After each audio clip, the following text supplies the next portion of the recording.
New figures from the Department for Work and Pensions, DWP, show there are now 3.5 million adults across Great Britain claiming Personal Independence Payment (PIP), including some 218,859 living in Scotland.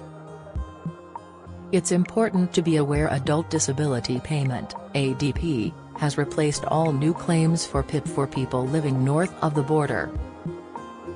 The devolved benefit is delivered by Social Security Scotland, and while it follows the same payment award rates and largely similar eligibility criteria as PIP, the information in this article should only be viewed as a guide. Full details on ADP can be found here. The most important thing to understand about the PIP claims process is awards are based on how your condition, long-term illness or disability affects you, not the actual condition itself. The DWP makes this distinction clear in the 2024 edition of the online PIP Handbook. The guidance on Gov.uk explains, as the assessment principles consider the impact of a claimant's condition on their ability to live independently and not the condition itself, claimants with the same condition may get different outcomes. The outcome is based on an independent assessment and all available evidence. When you are assessed for PIP, a health professional will look at your ability to carry out a range of daily living activities and mobility activities. The health professional will consider whether your health condition or disability limits your ability to carry out the activities and how much help you need with them. The health professional will then write a report for the PIP decision maker, who will use all the evidence and decide whether you are entitled to the benefit, at what rate and for how long. PIP is made up of two parts, the daily living component and the mobility component. Each component can be paid at either the standard rate or the enhanced rate.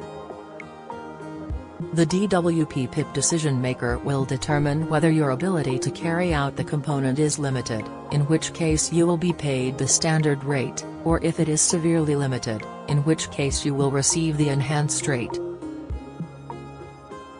For those applying for ADP in Scotland, independent health professionals are not used. The entire application process is conducted in-house by Social Security Scotland.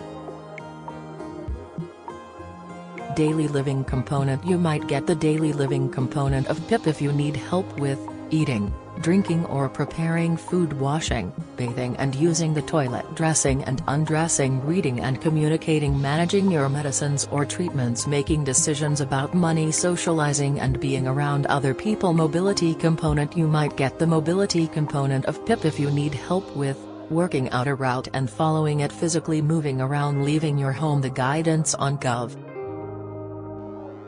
states, you do not have to have a physical disability to get the mobility part. You might also be eligible if you have difficulty getting around because of a cognitive or mental health condition, like anxiety. How difficulty with tasks is assessed. The DWP will assess how difficult you find daily living and mobility tasks. This is similar to the guidance on ADP for those in Scotland.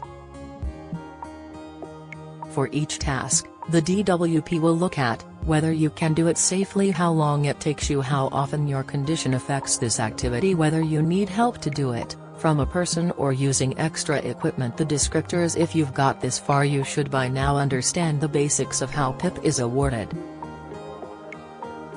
The next part looks at descriptors, how they are scored and how that determines the pay award. Your ability to carry out each activity is measured against a list of standard statements describing what you can or cannot do.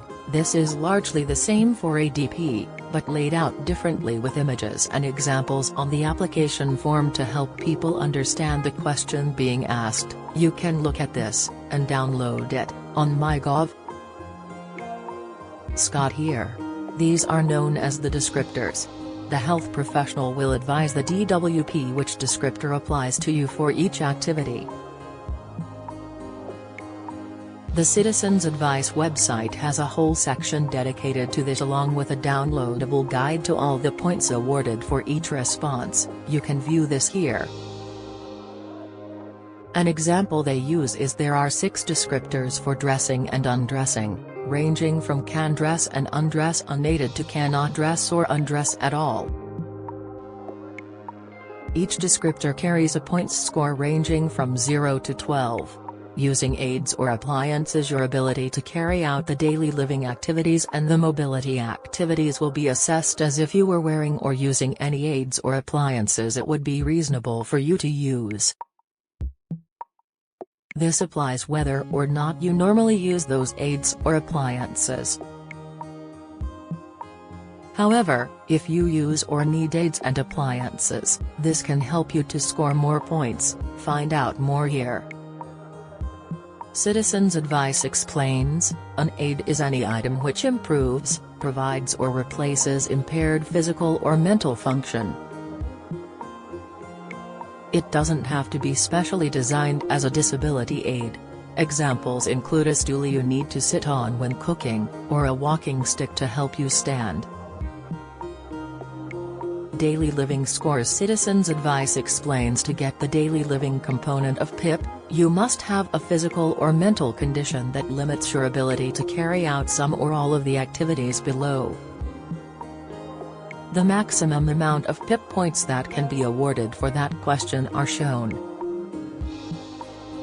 Daily living activity, preparing food, 8 taking medication, 10 managing therapy or monitoring a health condition, 8 washing and bathing, 8 managing toilet needs or incontinence, 8 dressing and undressing, 8 communicating verbally, 12 reading and understanding symbols and words, 8 engaging with other people face to face, 8 making budgeting decisions, 6 mobility scores. Citizens Advice explains to get the mobility component of PIP, you must have a physical or mental condition that limits your ability to carry out some or all of the activities listed below.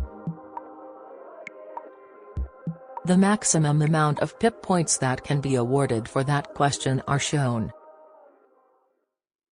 Mobility activity, planning and following journeys, 12 moving around, 12 points and payment rates after answering all the daily living activity questions. If you get between 8 and 11 points in total, you will be awarded the standard rate of PIP. If you get at least 12 points in total, you will be awarded the enhanced rate of PIP after answering all the mobility activity questions. If you get between 8 and 11 points in total, you will be awarded the standard rate of PIP. If you get at least 12 points in total, you will be awarded the enhanced rate of PIP. The ADP points scoring scale works the same way as PIP. PIP and ADP payment rates. 2024-25 ADP is paid at the same rates as PIP. Both benefits are usually paid every 4 weeks unless you are terminally ill, in which case it is paid weekly. It will be paid directly into your bank, building society or credit union account. A successful claim for PIP or ADP is worth between £28.70 and £184.30 each week in additional financial support. As the benefit is paid every 4 weeks, this amounts to between £114.80 and £737. 20 every payment period. You will be paid the following amounts per week from April 8, depending on your award level. Daily living component enhanced, £108.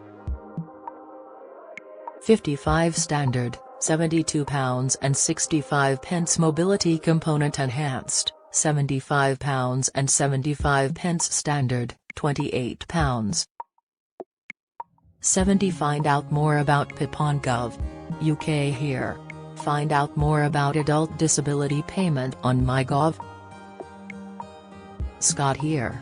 Get the latest record money news. Join the conversation on our Money Saving Scotland Facebook group for energy and money saving tips, the latest benefits news, consumer help and advice on coping with the cost of living crisis.